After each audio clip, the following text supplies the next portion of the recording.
Developing tonight, a 21-year-old man from Belfair is under arrest and facing charges in connection with the foil plot to attack the UFC Freedom 250 event at the White House. Good evening, I'm Preston Phillips. And I'm Molly Shen. Prosecutors say William Lee Spartacus Falkner was part of a larger conspiracy to target other events. The FBI moved quickly to arrest him on Friday morning out of a concern for a potential threat to the World Cup match at Lumen Field that afternoon.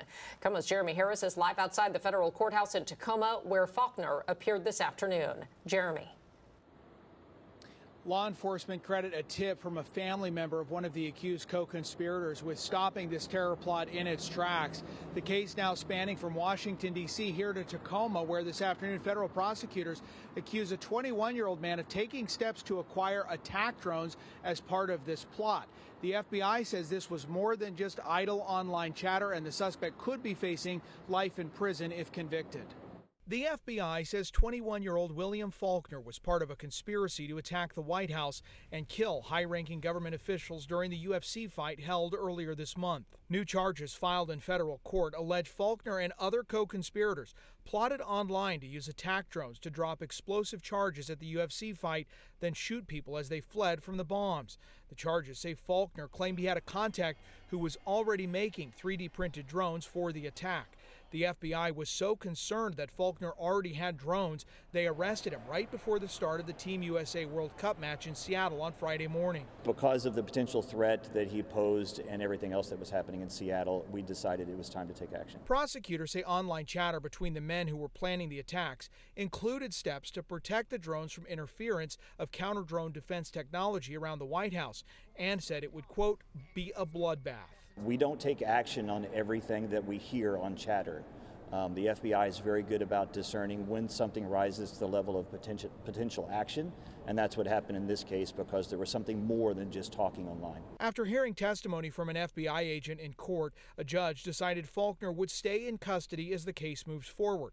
Prosecutors said the information they presented in the charges and in court is just the start of what they're uncovering in the investigation, which they describe as a plot to overthrow the government of the United States. It's one thing to say that I'm talking online and I know a guy and I have connections. It's another thing to actually have the connections and put in motion the production of drones.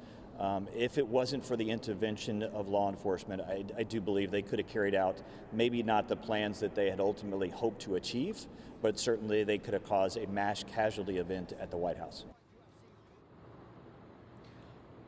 Falkner is charged with conspiracy to commit murder. The federal prosecutors say there are at least 19 co-conspirators in this case. Falkner spoke briefly in court this afternoon.